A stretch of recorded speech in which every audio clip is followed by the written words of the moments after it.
Venez à mon bureau immédiatement, et ne le dites à personne. C'est ce que Monsieur Renaud, le chef de mon mari, m'a dit au téléphone, 3 jours après l'enterrement de Dimitri. J'ai demandé pourquoi. Il a répondu d'une voix grave, presque étouffée. C'est dangereux, Madame Descamps. Dangereux. Ce mot-là m'a traversé comme une lame de glace. Mon mari venait de mourir d'un infarctus foudroyant, à 72 ans, seul dans son bureau un soir de novembre. On m'avait appelé à 23 heures. Quand je suis arrivée à l'hôpital, il était déjà trop tard. Et maintenant, son patron me parlait de danger. Je m'appelle Ilona Descamps. J'ai 70 ans. J'ai été professeure de littérature pendant 40 ans. J'ai passé ma vie à enseigner Balzac, Flaubert, Maupassant, des histoires de passion cachée, de mensonges élégants, de vie brisée par un secret. Mais jamais je n'aurais imaginé que ma propre existence deviendrait l'une de ces histoires. Voici ce que j'ai gardé pour moi bien trop longtemps. Dimitri et moi, nous nous étions mariés en 1980. 45 ans ensemble. Une vie entière. Il était directeur commercial dans une entreprise d'importation de vins et spiritueux. Moi, j'enseignais au lycée Fénelon, dans le 6e arrondissement. Nous vivions dans un appartement bourgeois près du Luxembourg, 3 pièces avec vue sur les toits de Paris, des moulures au plafond, une bibliothèque qui sentait le bois ciré. Nous avions une fille, Frances, 42 ans aujourd'hui, architecte à Lyon, mariée, heureuse. Notre vie ressemblait à une aquarelle bien composée, douce, prévisible, peut-être un peu fade avec le recul. Dimitri partait tôt le matin. Il rentrait tard, souvent après 21 heures. Les clients, tu sais, Ilona, il faut les recevoir, les convaincre. C'est le métier. Je hochais la tête. Je préparais le dîner. Je lisais mes copies. Je l'attendais. Il y avait une vieille montre de poche en or sur sa table de nuit. Une montre qui avait appartenu à son grand-père maternel. Dimitri me l'avait montrée le jour de notre mariage. Cette montre a traversé 2 guerres, Ilona. Elle marque le temps, mais aussi la fidélité. Mon grand-père l'a gardée toute sa vie. Maintenant, c'est à moi de la protéger. Je me souviens avoir pensé que c'était beau, cette idée de fidélité transmise. La montre était toujours là, sur sa table de nuit, chaque soir, comme une promesse silencieuse. L'infarctus est arrivé sans prévenir. Un mardi soir, Dimitri était resté au bureau pour finir des dossiers. À 23h10, mon téléphone a sonné. Madame Descamps, ici l'hôpital Saint-Louis. Votre mari a été admis en urgence cardiaque. Vous devez venir immédiatement. Je me souviens du trajet en taxi. La pluie sur les vitres, les rues désertes, mon cœur qui battait trop fort. Quand je suis arrivée, une infirmière m'a prise par le bras. « Je suis désolée, madame. Nous avons tout essayé. » Dimitri était mort. 72 ans, 45 ans de mariage. Une vie entière effacée en quelques secondes. Les jours suivants ont été un brouillard. L'enterrement, les condoléances, Franz qui pleurait dans mes bras, les collègues de Dimitri qui défilaient, tous avec le même regard gêné. Monsieur Renaud, son patron, était venu aussi.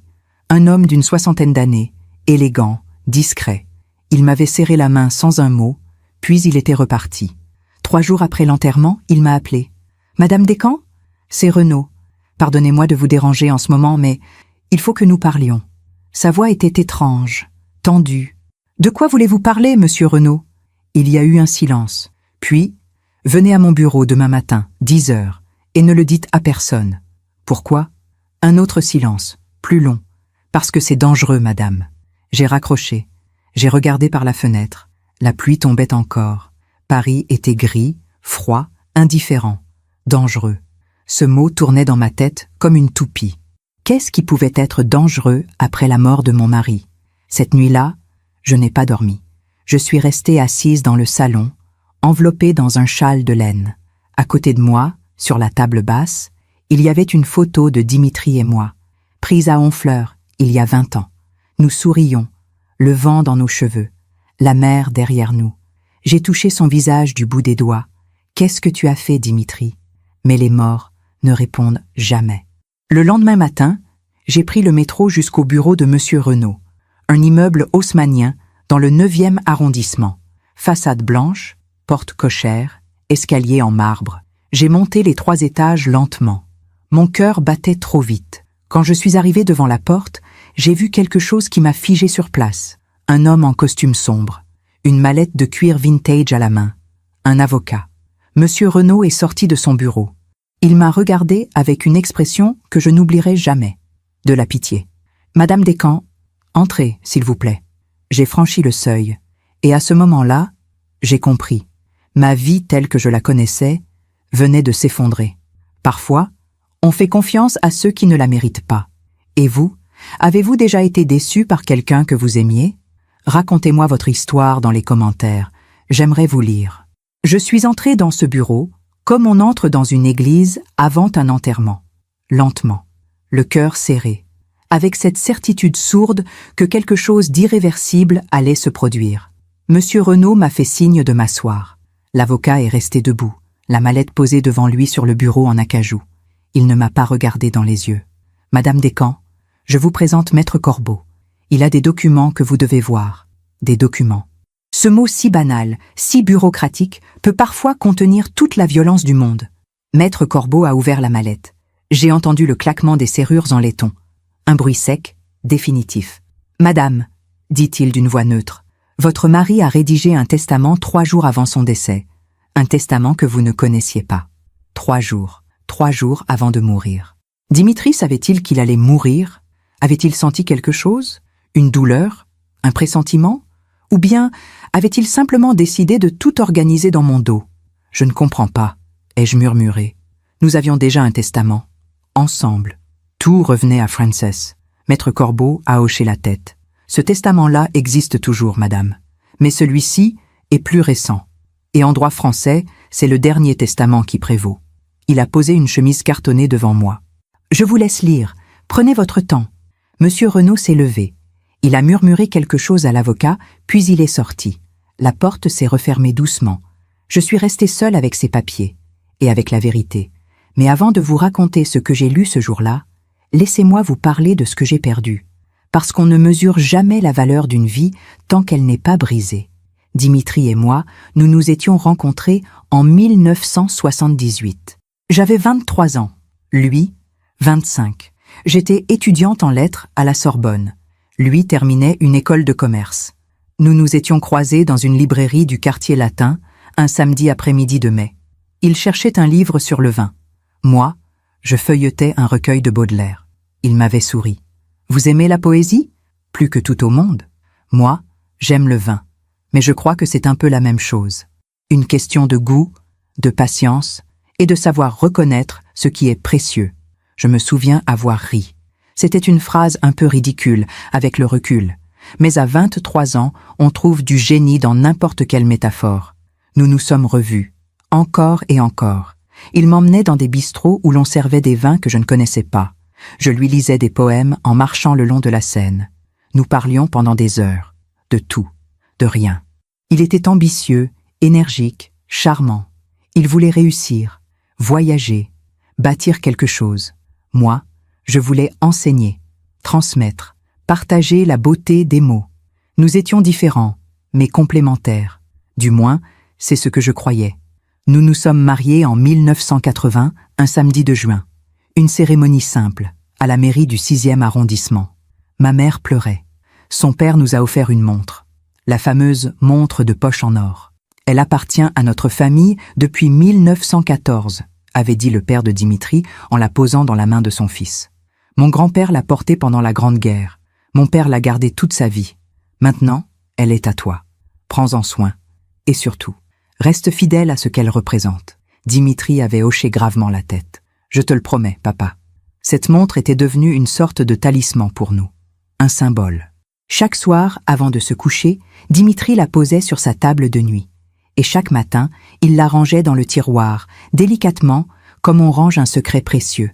Un jour, disait-il, je la donnerai à Frances, pour qu'elle sache d'où elle vient. Frances, notre fille unique.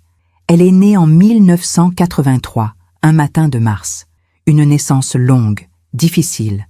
Mais quand l'infirmière me l'a posée dans les bras, j'ai oublié toute la douleur. Elle avait les yeux de Dimitri, sombres, vifs, curieux. « Comment veux-tu l'appeler » m'avait demandé Dimitri, penché sur nous deux. « Frances, comme Frances Hodgson Burnett, l'auteur du Jardin secret. » Il avait souri. Un prénom littéraire pour la fille d'une professeure de lettres. C'est parfait. Frances a grandi dans cet appartement du Luxembourg. Une enfant douce, rêveuse, intelligente. Elle dessinait des maisons imaginaires sur des feuilles de papier qu'elle étalait partout dans le salon. À 12 ans, elle m'avait dit « Maman, plus tard, je veux construire des maisons où les gens seront heureux. » Elle est devenue architecte. Elle a réussi.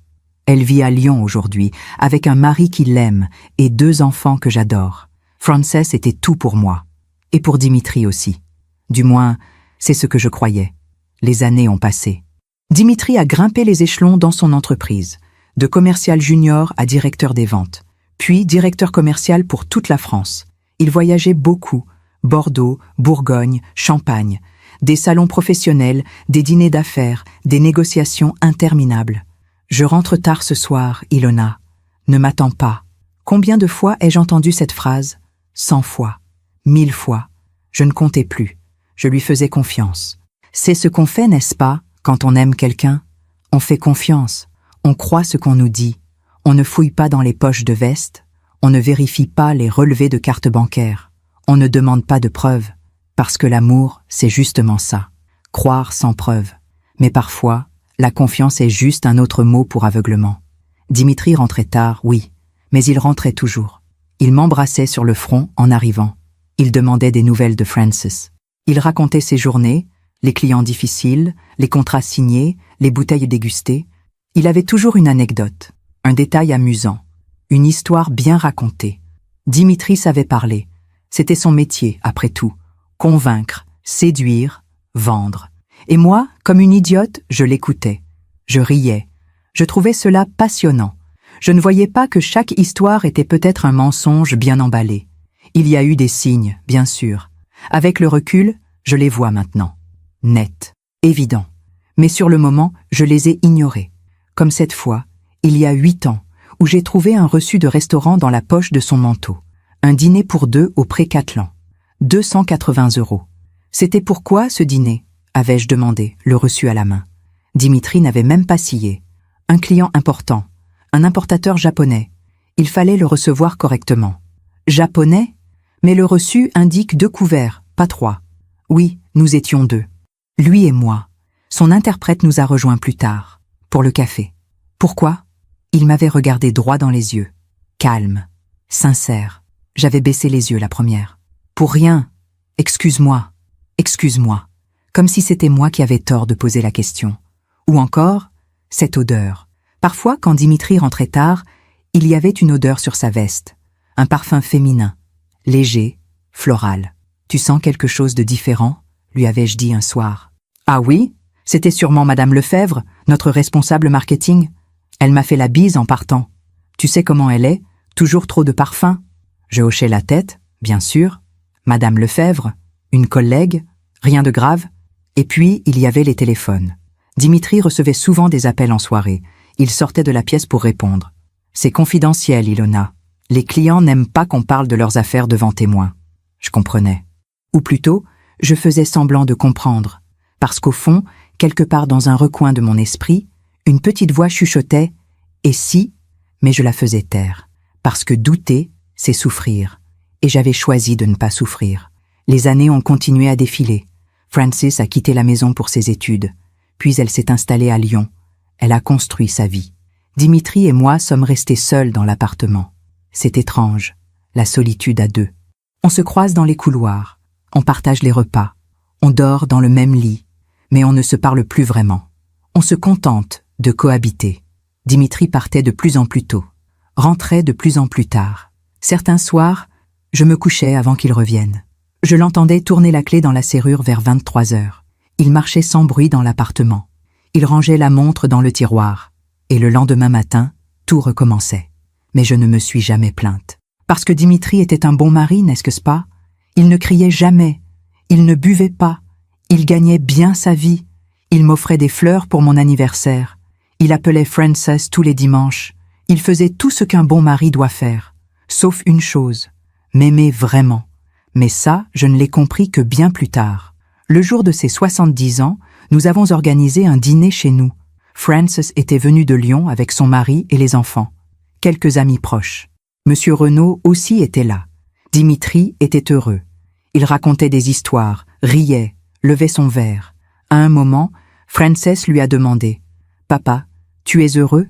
Dimitri la regardait avec tendresse. Bien sûr, ma chérie. J'ai tout ce qu'un homme peut désirer. Une fille magnifique, une femme merveilleuse, une carrière réussie. Que demander de plus? Il s'est tourné vers moi et m'a pris la main. Merci, Ilona, pour tout. J'ai souri, j'ai serré sa main, et j'ai cru à ce bonheur. 2 ans plus tard, il est mort. Et 3 jours avant sa mort, il a rédigé un testament secret. Un testament qui allait tout détruire. Je suis revenue à moi dans ce bureau, la chemise cartonnée sous les yeux. J'ai ouvert le document, et j'ai commencé à lire. Les premières lignes étaient classiques, des formules juridiques, froid, impersonnel. Je sous-signais Dimitri Descamps, saint de corps et d'esprit. Puis, j'ai vu un nom que je ne connaissais pas, Sylvie Moreau. Je lègue à mademoiselle Sylvie Moreau, née le 14 avril 1977, résidant à Paris 15e arrondissement, 40% de mes biens mobiliers et immobiliers, en témoignage de ma reconnaissance et de mon affection profonde. 40%. Affection profonde. Sylvie Moreau. Mon sang s'est glacé. Pendant que je raconte tout cela, je me demande d'où vous m'écoutez. Écrivez le nom de votre ville en commentaire. Sylvie Moreau. Ce nom dansait devant mes yeux comme une insulte écrite à l'encre noire. 40% de nos biens. Affection profonde. J'ai relu la phrase. 1 fois, 2 fois, 10 fois. Comme si les mots allaient changer de sens à force d'être regardés. Mais non. Ils restaient là. Immuables. Définitifs. Ma main tremblait tellement que j'ai dû poser le document sur le bureau pour continuer à lire. À ma fille unique, Frances Descamps, je lègue 60% de mes biens mobiliers et immobiliers, ainsi que la montre de poche en or ayant appartenu à mon grand-père maternel. 60%. Frances aurait dû avoir 100%. Tout, c'était notre fille, notre unique enfant. Et Dimitri lui avait volé 40% de son héritage pour les donner à une inconnue, à une femme dont je ne savais rien. Sylvie Moreau. Qui était-elle? J'ai levé les yeux vers Maître Corbeau. Il me regardait avec cette expression professionnelle que les avocats maîtrisent si bien, un mélange de compassion calculée et de distance légale. « Qui est cette femme ?» ai-je demandé d'une voix que je ne reconnaissais pas. Ma propre voix, blanche, vidée de toute vie. Maître Corbeau a hésité. « Je ne peux pas vous donner d'informations personnelles sur mademoiselle Moreau, madame. Le secret professionnel. Mon mari vient de mourir. » J'ai dit cela calmement, presque froidement. Mon mari vient de mourir, et 3 jours avant sa mort, il a décidé de donner 40% de ce que nous avons construit ensemble pendant 45 ans à une femme que je ne connais pas. Alors, ne me parlez pas de secret professionnel. Dites-moi qui elle est. Il y a eu un silence, puis Maître Corbeau a soupiré. Il a retiré ses lunettes et les a posées sur le bureau. Madame Descamps, mademoiselle Moreau travaillait dans la même entreprise que votre mari. Elle était il a cherché ses mots, sa secrétaire exécutive. Sa secrétaire, bien sûr, évidemment. C'est toujours la secrétaire, n'est-ce pas? Comme dans les romans de gare, comme dans les films américains, comme dans toutes ces histoires banales et sordides qu'on lit dans les magazines People. Le directeur et sa secrétaire, le cliché le plus vieux du monde. Et j'étais devenue l'épouse trompée, la femme aveugle, celle qui n'avait rien vu venir. J'ai fermé les yeux. Depuis combien de temps travaillait-elle avec lui? Maître Corbeau a consulté ses notes. 8 ans d'après ce que je sais. 8 ans. 8 ans. J'ai fait un calcul rapide dans ma tête. Frances avait déjà quitté la maison depuis longtemps. Dimitri était au sommet de sa carrière. Moi, je venais de prendre ma retraite de l'enseignement. 8 ans. Pendant 8 ans, mon mari avait eu une double vie. Et je n'avais rien vu. Madame Descamps, a repris doucement Maître Corbeau, je comprends que ce soit un choc. Mais d'un point de vue strictement légal, ce testament est valide. Il a été rédigé devant notaire, signé par 2 témoins, et votre mari était en pleine possession de ses facultés mentales au moment de... Il était mourant. J'avais coupé sa phrase comme on coupe une corde. Pardon? Mon mari. Il était mourant. Il le savait forcément. Personne ne rédige un nouveau testament 3 jours avant de mourir par hasard. Maître Corbeau m'a regardé avec quelque chose qui ressemblait presque à de la surprise. Vous pensez qu'il savait? J'en suis certaine. Et c'était vrai. Je le sentais au fond de mes os. Dimitri savait qu'il allait mourir. Il avait senti quelque chose, une douleur, un vertige, un signe. Et au lieu de venir me parler, au lieu de passer ses derniers jours avec moi, avec Frances, avec sa famille, Il était allé voir un notaire pour légaliser sa trahison. Est-ce que je peux contester ce testament?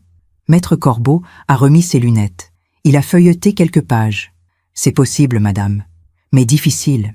Il faudrait prouver soit un vice de consentement, soit une captation d'héritage, soit une captation d'héritage, c'est-à-dire une manipulation exercée sur la personne pour obtenir un legs. Mais dans ce cas précis, il faudrait démontrer que mademoiselle Moreau a exercé une pression psychologique sur votre mari, et elle couchait avec lui. Les mots étaient sortis tout seuls, secs, crus. Maître Corbeau a tout sauté. Madame, je ne peux pas confirmer la nature exacte de leur relation. Vous n'avez pas besoin de confirmer, je le sais. Et c'était vrai. Je le savais. Pas parce que j'avais des preuves, pas parce que quelqu'un me l'avait dit, mais parce que soudain, tout s'éclairait.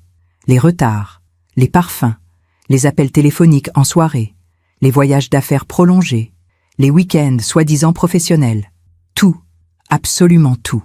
Monsieur Renaud est revenu dans le bureau à ce moment-là. Il tenait 2 tasses de café fumant. Je me suis permis de vous apporter quelque chose, madame Descamps. Il a posé une tasse devant moi. Je l'ai regardée sans la toucher. Monsieur Renaud, vous la connaissiez. Ce n'était pas une question. C'était une affirmation. Il a baissé les yeux. Oui? Depuis combien de temps? Elle a été embauchée il y a 8 ans, comme assistante de direction. Puis elle est devenue la secrétaire personnelle de Dimitri. Et vous saviez qu'ils avaient une liaison. Encore une fois, ce n'était pas une question. Monsieur Renaud a hésité.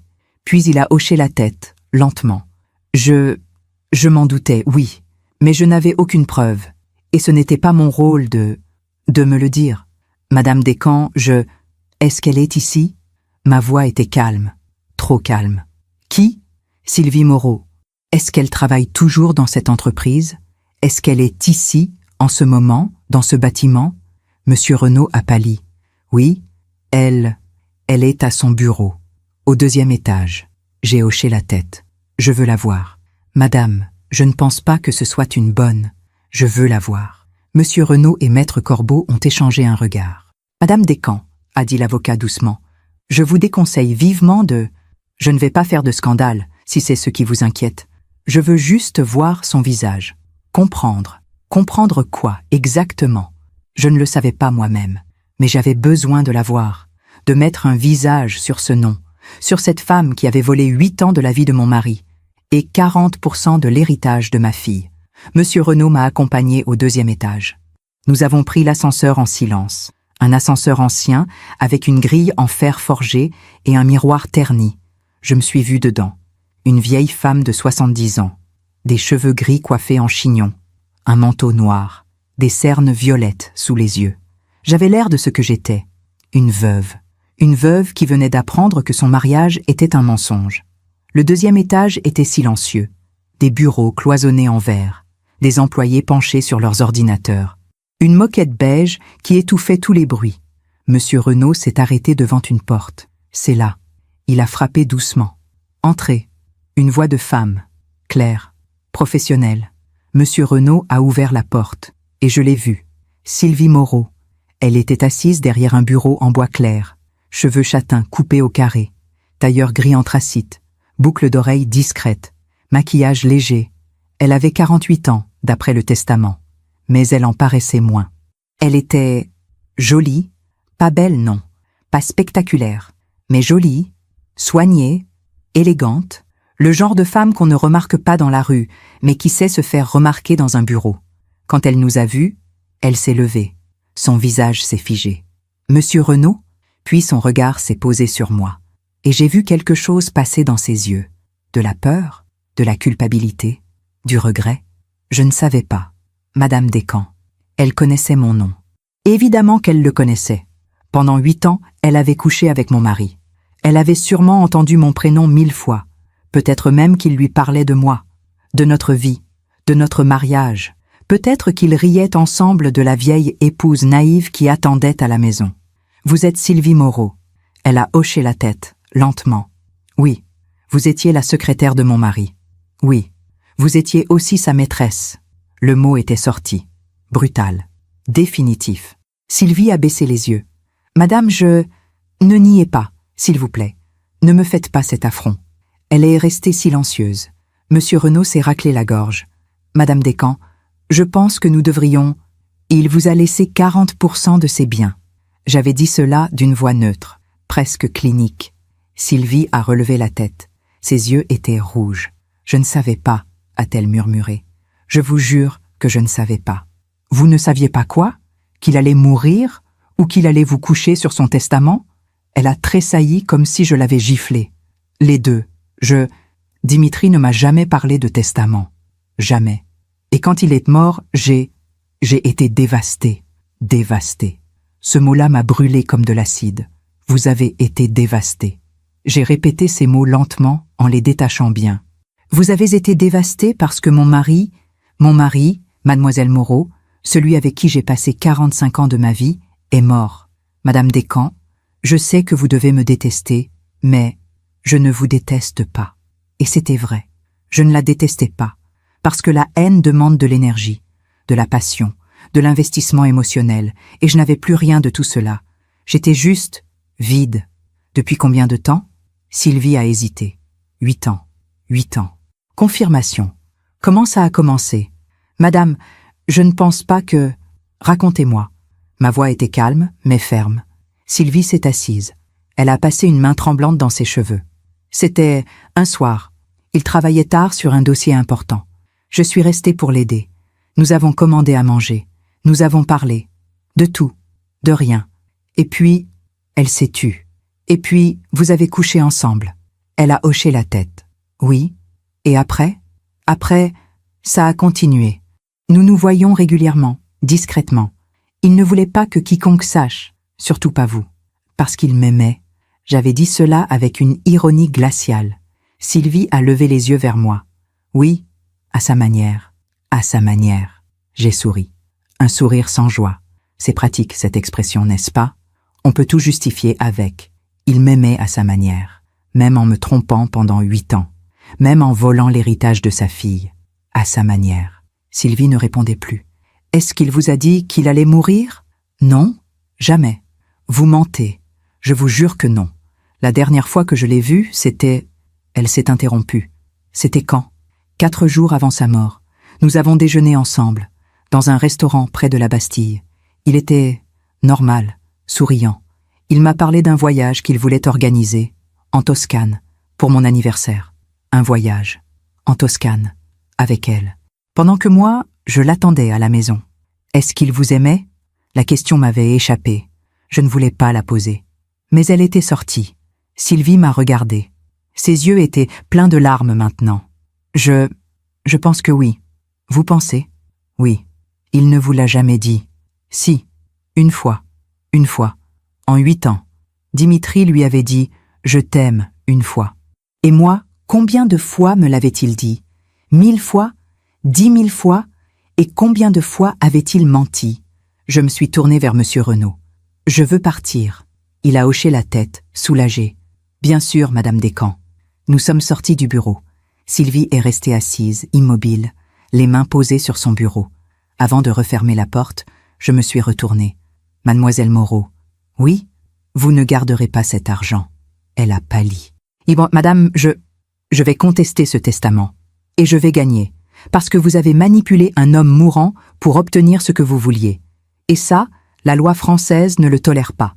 Je n'ai rien fait. Je vous jure que... Gardez vos serments. » J'ai refermé la porte. Dans l'ascenseur, Monsieur Renaud m'a regardé avec une sorte d'admiration inquiète. « Madame Descamps, vous allez vraiment contester? »« Oui, ce sera long, difficile, coûteux. Je sais. Et vous n'êtes même pas sûr de gagner. Je sais cela aussi. » Il a hésité. « Alors pourquoi ?» Je l'ai regardé droit dans les yeux. « Parce que ma fille mérite 100% de ce qui lui revient. Parce que cette femme ne mérite rien. Et parce que même mort, Dimitri ne décidera pas de mon silence. » Je suis rentré chez moi en métro. Paris défilait derrière les fenêtres. Gris, froid, indifférent. J'ai repensé à toutes ces années. Aux dîners solitaires. Aux nuits où je m'endormais avant qu'il rentre. Aux matins où il partait avant que je me réveille. Aux « je t'aime » murmuré machinalement. Aux baisers sur le front qui ne voulaient plus rien dire.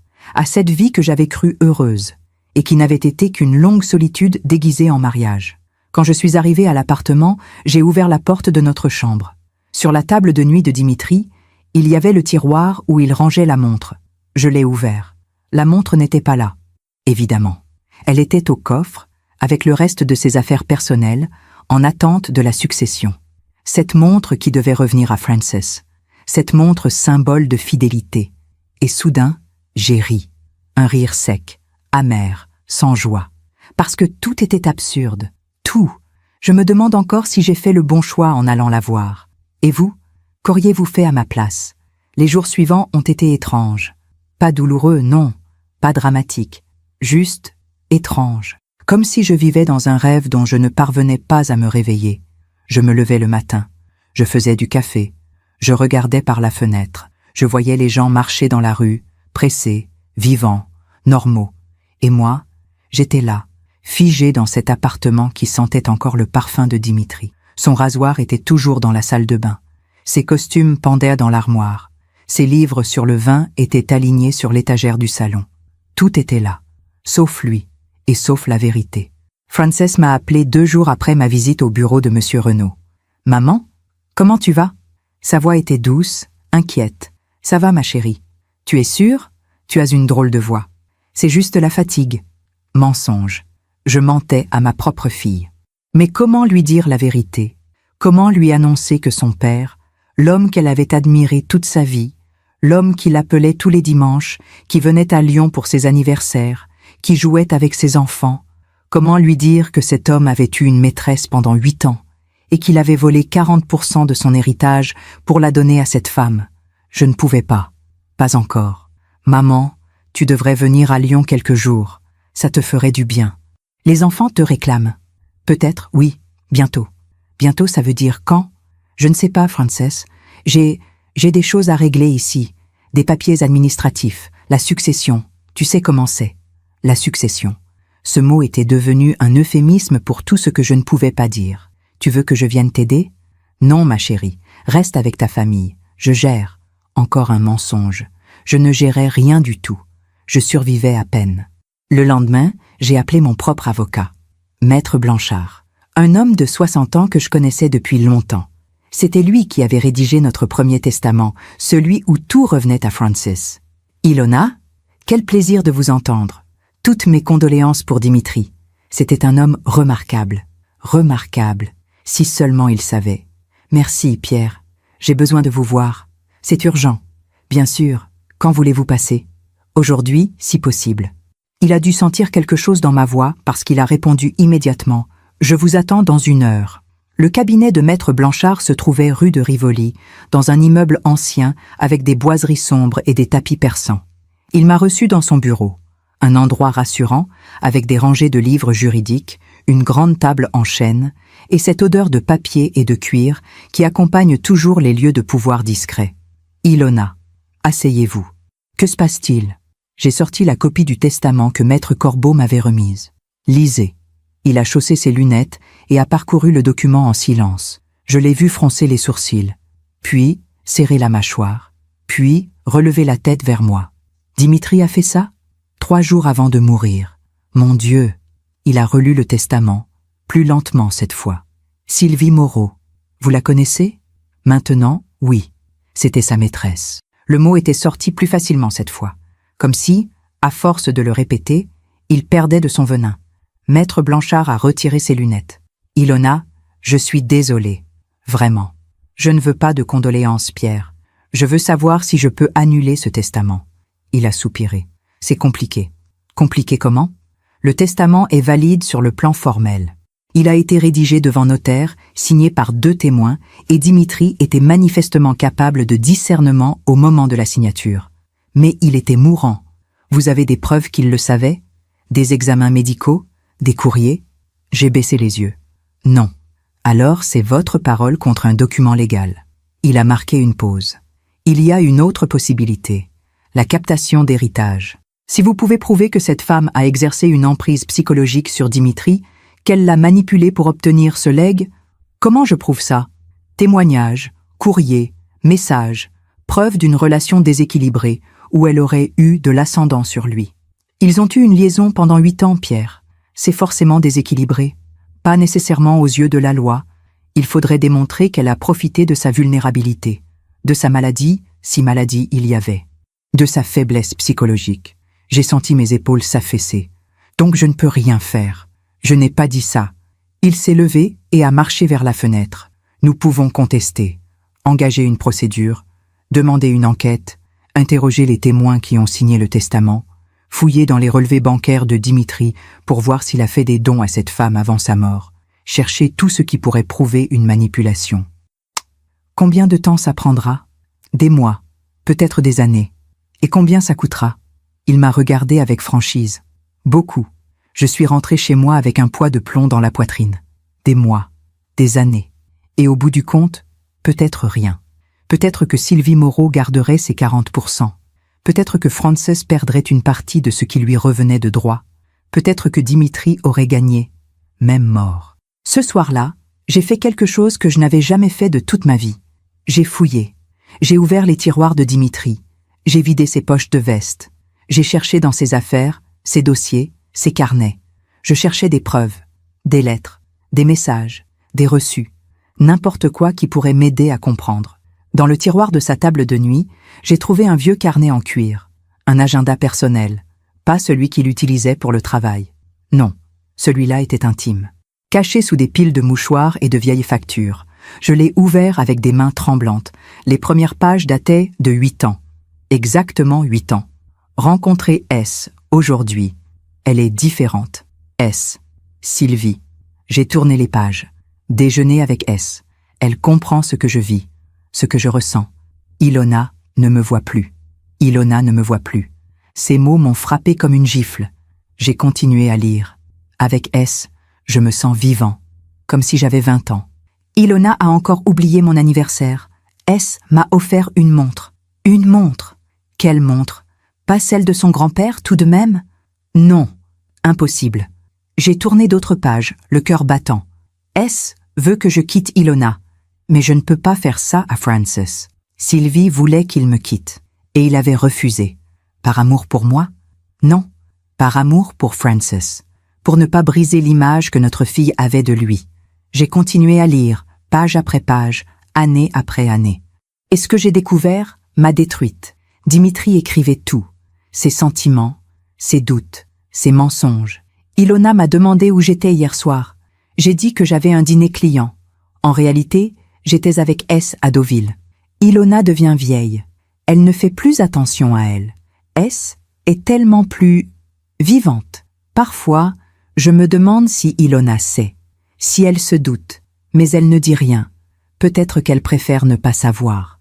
Cette dernière phrase m'a brisée. Peut-être qu'elle préfère ne pas savoir. Avait-il raison? Est-ce que, quelque part au fond de moi, j'avais su? Est-ce que j'avais choisi de fermer les yeux, de ne pas poser les questions qui fâchent, de rester dans le confort du mensonge? J'ai fermé le carnet. Mes mains tremblaient tellement que je les laissais tomber par terre. Je suis restée assise là, sur le lit de Dimitri, dans cette chambre qui sentait encore lui. Et j'ai pleuré. Pas des larmes de tristesse. Non, des larmes de rage, de honte, de dégoût. Parce que Dimitri avait raison. J'avais préféré ne pas savoir. Pendant des années, j'avais accepté les excuses, les retards, les absences. J'avais accepté d'être mise de côté, d'être la femme qu'on attend à la maison pendant que son mari vit une autre vie ailleurs. J'avais accepté d'être invisible. Et maintenant, il était trop tard pour me révolter. Parce qu'il était mort. Et que les morts, on ne peut pas les affronter. Le lendemain matin, j'ai rappelé Maître Blanchard. « Pierre, j'ai trouvé quelque chose. » « Quoi donc ? » « Un carnet. Dimitri écrivait dedans. Tout. Sa liaison avec Sylvie, leurs projets, ses mensonges. Il y a eu un silence. C'est une preuve, Ilona. Une preuve importante. Cela démontre la nature de leur relation. Mais est-ce que ça suffit pour annuler le testament? Non. Pas à soi seul. Mais c'est un début. Un début. Toujours un début. Jamais une fin. Pierre. Oui? Est-ce que ça vaut vraiment la peine? Toute cette bataille juridique? Tous ces mois de procédure? Pourquoi, au final? Quelques dizaines de milliers d'euros de plus pour Francis. Il a hésité. Ce n'est pas à moi de décider, Ilona. C'est à vous. Mais vous, qu'est-ce que vous feriez? Nouveau silence. Honnêtement, je me battrais. Pas pour l'argent, mais pour le principe. Parce que ce que Dimitri a fait est injuste. Et que l'injustice, même quand elle vient d'un mort, doit être combattue. J'ai raccroché. J'ai regardé par la fenêtre. Dehors, Paris continuait de vivre, indifférent à ma douleur, indifférent à tout. Et moi, j'étais là, dans cet appartement trop grand, trop vide, trop lourd de souvenirs. Je pouvais me battre, ou je pouvais accepter, me soumettre une dernière fois, laisser Dimitri gagner, laisser Sylvie empocher ses 40%, et tourner la page. Mais quelque chose en moi refusait. Quelque chose de petit, de têtu, de profondément ancré. Une voix qui murmurait « Non, non, je ne me soumettrai pas. Non, je ne laisserai pas cette femme voler ce qui revient à ma fille. Non, je ne laisserai pas Dimitri avoir le dernier mot. » J'ai repris le téléphone. « Pierre, je me bats. Vous êtes sûr? Certaine. Alors préparez-vous. Ça va être difficile. Je sais. Et douloureux. Je sais cela aussi. Bien. Alors nous commençons demain. » Cette nuit-là, je n'ai pas dormi. Je suis restée assise dans le salon, le carnet de Dimitri sur mes genoux. Je l'ai relu. Entièrement. Du début à la fin. Chaque mot était un coup de couteau. Mais chaque mot était aussi une preuve. Une preuve que mon mariage avait été un mensonge. Une preuve que l'homme que j'avais aimé n'existait pas. Une preuve que j'avais vécu dans une illusion pendant 45 ans. Mais il y avait quelque chose d'autre dans ce carnet. Quelque chose que je n'avais pas remarqué tout de suite. Les 3 dernières pages, datées de la semaine avant sa mort. Je ne me sens pas bien. Douleur dans la poitrine. Essoufflement. Mais je ne veux pas inquiéter Ilona. Il savait. Mon Dieu. Il savait qu'il était malade. Vu le médecin aujourd'hui. Il veut faire des examens. Parle d'insuffisance cardiaque. Résultat des examens. Grave. Le médecin dit que je dois me faire opérer. Rapidement. Mais je ne veux pas. Pas maintenant. J'ai trop de choses à régler. Trop de choses à régler. Comme organiser son testament secret. Comme s'assurer que Sylvie aurait sa part. Et puis, la dernière page. Écrite 3 jours avant sa mort. Je suis allée voir Maître Corbeau aujourd'hui. J'ai fait un nouveau testament. J'ai donné à S ce qu'elle mérite. 40%. C'est juste. Elle m'a rendu heureux pendant 8 ans. Ilona ne le saura jamais. Ilona ne le saura jamais. Mais je le savais maintenant. Je savais tout. J'ai refermé le carnet. J'ai posé ma main dessus comme on pose la main sur une Bible avant de prêter serment. Et j'ai murmuré dans le silence de cette nuit. Je te le promets, Dimitri. Je vais me battre. Et je vais gagner. Pas pour moi, mais pour Frances. Pour la vérité. Pour toutes les femmes qui se sont soumises en silence. Et quand j'aurai gagné, tu ne seras plus qu'un fantôme. Un nom dans une tombe. Plus rien. Le lendemain matin, j'ai appelé Frances. « Maman, tout va bien ?»« Non, ma chérie. Tout ne va pas bien. Il faut que je te parle. Tu me fais peur. Viens à Paris, le plus vite possible. Mais, s'il te plaît, Frances, c'est important. Il y a eu un silence. J'arrive demain. » J'ai raccroché. J'ai regardé une dernière fois le carnet, puis je l'ai rangé dans mon sac. Preuve numéro 1. Le début de ma bataille. Pendant que je raconte tout cela, je me demande d'où vous m'écoutez. Écrivez le nom de votre ville en commentaire. Frances est arrivée le lendemain, en fin d'après-midi.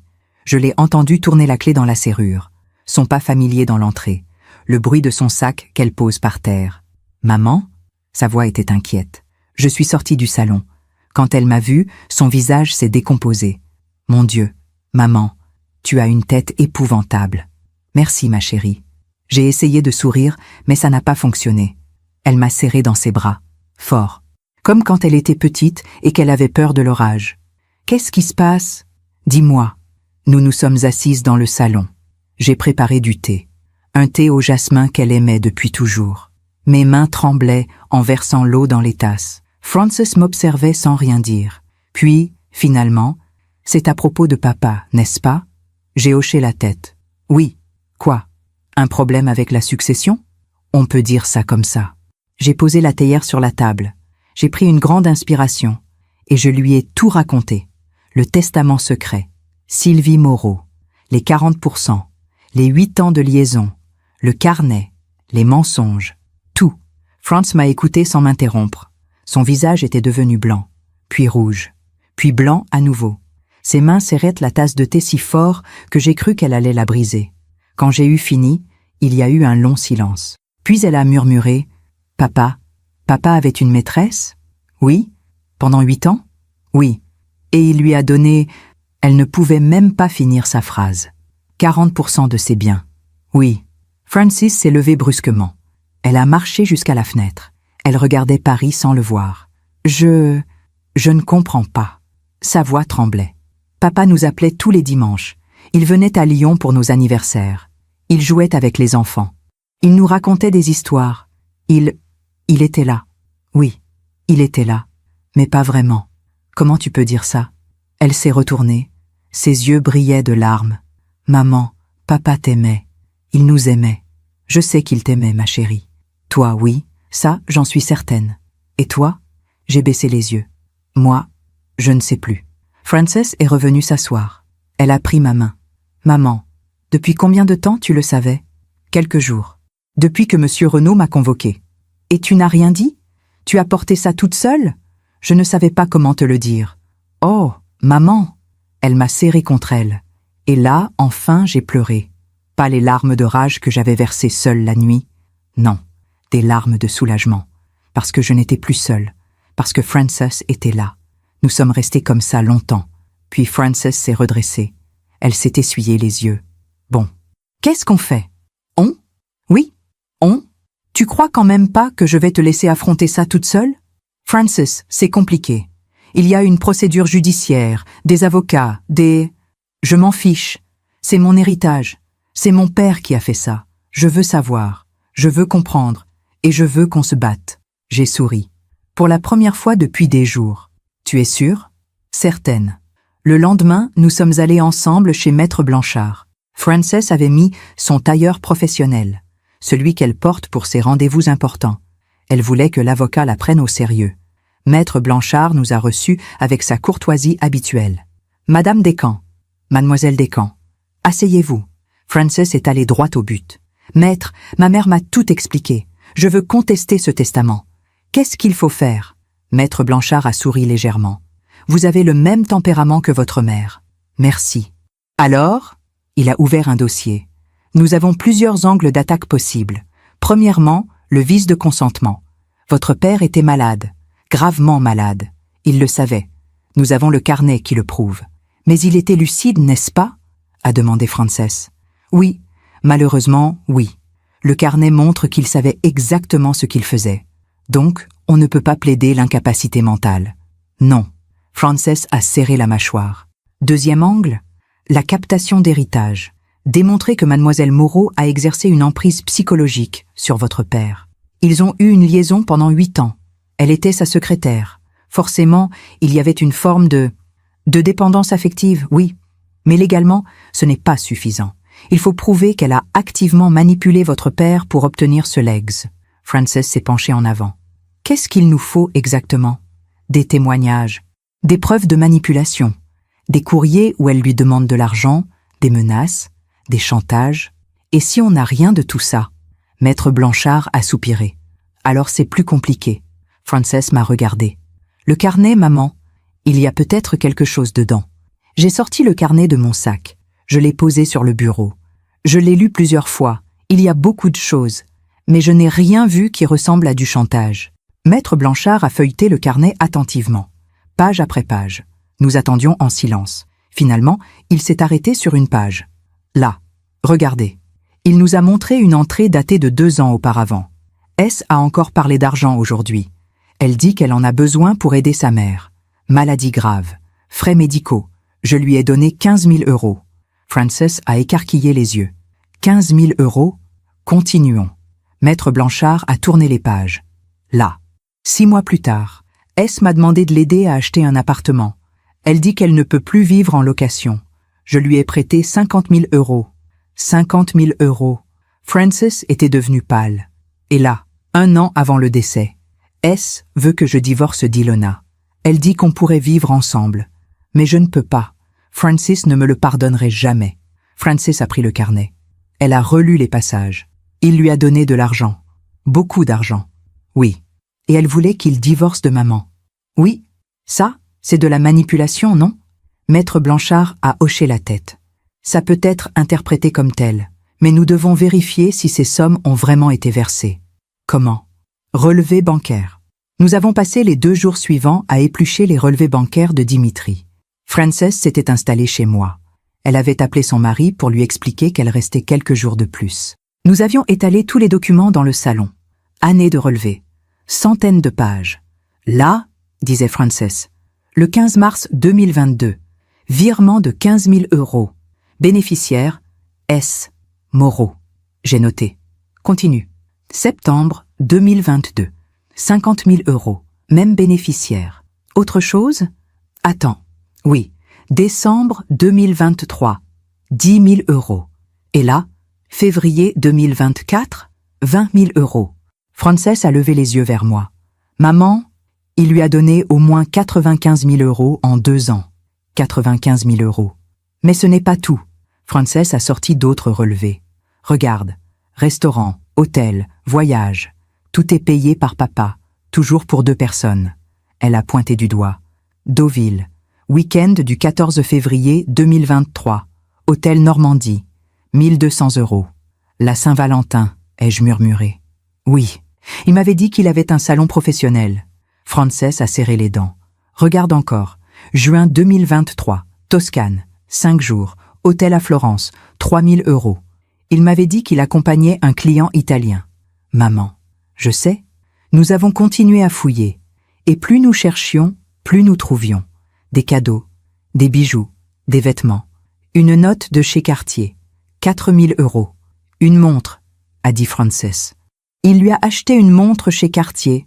La montre, celle dont il parlait dans le carnet, celle que Sylvie lui avait offerte. Non, celle qu'il s'était offerte à lui-même et qu'il avait fait graver au nom de Sylvie. Francis, je crois que ton père n'a pas seulement trompé notre famille. Il a volé notre argent. Francis a levé les yeux vers moi. Notre argent? Oui. Nous étions mariés sous le régime de la communauté de biens. Tout ce qu'il gagnait nous appartenait à tous les deux. Donc, quand il donnait de l'argent à Sylvie, il utilisait mon argent aussi, sans me demander mon avis. Frances est restée silencieuse un moment. Puis elle a dit « On va la détruire ». Le lendemain, nous sommes retournés chez Maître Blanchard avec tous les relevés. Il les a examinés minutieusement. C'est excellent, vraiment excellent. Pourquoi? A demandé Frances. Parce que cela démontre un schéma de demande répétée, de dons importants. Et surtout, il a pointé une ligne. Regardez la date du dernier virement. Nous avons regardé. 5 jours avant la mort de Dimitri. 30 000 €. Versés à Sylvie Moreau. 5 jours avant de mourir, votre père lui a donné 30 000 €. 2 jours plus tard, il rédige un testament secret où il lui donne 40% de ses biens. Frances a compris immédiatement. Ça ressemble à un paiement. Exactement. Comme si elle avait exigé quelque chose en échange. Maître Blanchard a hoché la tête. C'est notre angle d'attaque. Nous allons démontrer qu'il y a eu captation d'héritage, que mademoiselle Moreau a profité de la maladie de votre père pour obtenir des sommes d'argent importantes, et finalement, une part de l'héritage. Qu'est-ce qu'on fait maintenant? Ai-je demandé. Nous déposons une requête au tribunal de grande instance. Nous demandons l'annulation du testament pour captation d'héritage. Et ensuite, il y aura une enquête, des auditions, des expertises. Cela peut prendre plusieurs mois. Frances a serré ma main. On s'en fiche, on a le temps. Mais nous n'avions pas le temps. Parce que 2 jours plus tard, j'ai reçu un appel. De Maître Corbeau, l'avocat de Sylvie. Madame Descamps, je vous appelle pour vous informer que ma cliente, mademoiselle Moreau, souhaite vous rencontrer. Me rencontrer? Pourquoi? Elle aimerait discuter.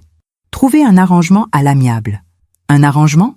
Oui, elle est consciente que la situation est délicate et elle souhaite éviter une bataille judiciaire. J'ai ri, un rire sec. Dites à votre cliente que je n'ai aucune envie de la voir. Madame Descamps, je vous en prie, écoutez-la au moins. Cela pourrait vous éviter des mois de procédure. Maître Corbeau, avec tout le respect que je vous dois, votre cliente a volé mon mari pendant 8 ans. Elle a volé notre argent et maintenant, elle veut voler l'héritage de ma fille. Alors non, je ne la verrai pas. Madame, au revoir, maître. J'ai raccroché. Frances était dans la cuisine. Elle avait tout entendu. Tu as bien fait, maman. Tu crois? Oui. Cette femme n'a aucun honneur. Pourquoi est-ce qu'on devrait négocier avec elle? Peut-être parce qu'elle a peur. Frances m'a regardé. Peur? Oui. Son avocat ne l'aurait pas appelée si elle ne se sentait pas menacée. Elle sait qu'on a trouvé quelque chose. Les relevés bancaires. Exactement. Frances a souri. Un sourire dur. Tant mieux. Qu'elle ait peur. Mais cette nuit-là, seule dans ma chambre, je n'arrivais pas à dormir. Je pensais à Sylvie, à cette femme que je ne connaissais pas vraiment. Que savais-je d'elle, au fond? Qu'elle avait 48 ans, qu'elle était secrétaire, qu'elle avait été la maîtresse de mon mari. Mais qui était-elle vraiment? Pourquoi avait-elle accepté cette relation? Par amour? Par intérêt? Ou par solitude? J'ai pensé à toutes ces femmes, les maîtresses, les autres, celles qu'on juge, qu'on condamne, qu'on déteste. Mais que savons-nous d'elles? De leurs histoires, de leurs blessures? Sylvie avait peut-être été amoureuse de Dimitri, vraiment amoureuse. Elle l'avait attendu pendant 8 ans, dans l'ombre, en secret, sans jamais pouvoir le présenter à sa famille, sans jamais pouvoir passer Noël avec lui, sans jamais être reconnue. C'était une forme de prison aussi, non? Mais ensuite, je pensais à Frances, à ma fille qui avait grandi en admirant son père, à ma fille qui venait de découvrir que son héros avait des pieds d'argile, et ma compassion pour Sylvie s'évaporait, parce que Frances n'avait rien demandé. Frances était innocente, et elle allait payer pour les mensonges de son père. Non, je ne pouvais pas laisser faire ça. Je devais me battre, pas pour moi, mais pour elle, pour ma fille, pour toutes les Frances du monde qui hérinent des erreurs de leurs parents. Le lendemain matin, Maître Blanchard nous a appelés. « Madame Descamps, j'ai une nouvelle.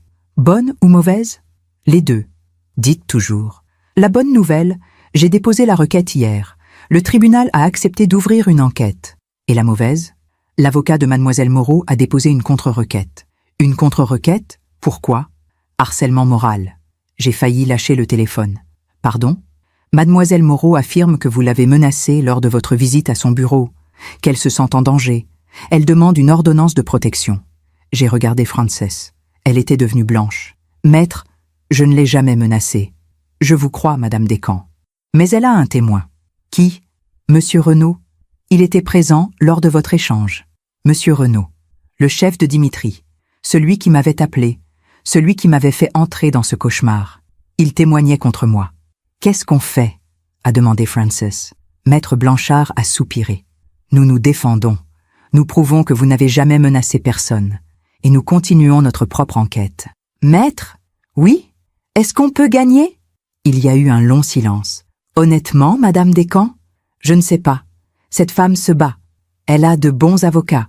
Et elle sait manipuler le système. J'ai raccroché. Frances m'a prise dans ses bras. Maman, on va y arriver. Je te le promets. Tu crois? J'en suis certaine. Parce que nous, on a la vérité. La vérité.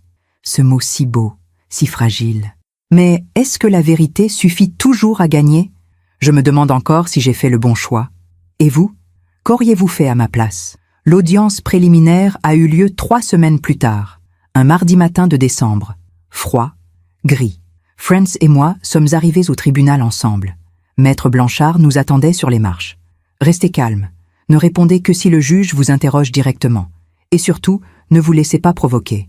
Par qui? Ai-je demandé. Par elle. J'ai compris qu'il parlait de Sylvie. La salle d'audience était petite, austère.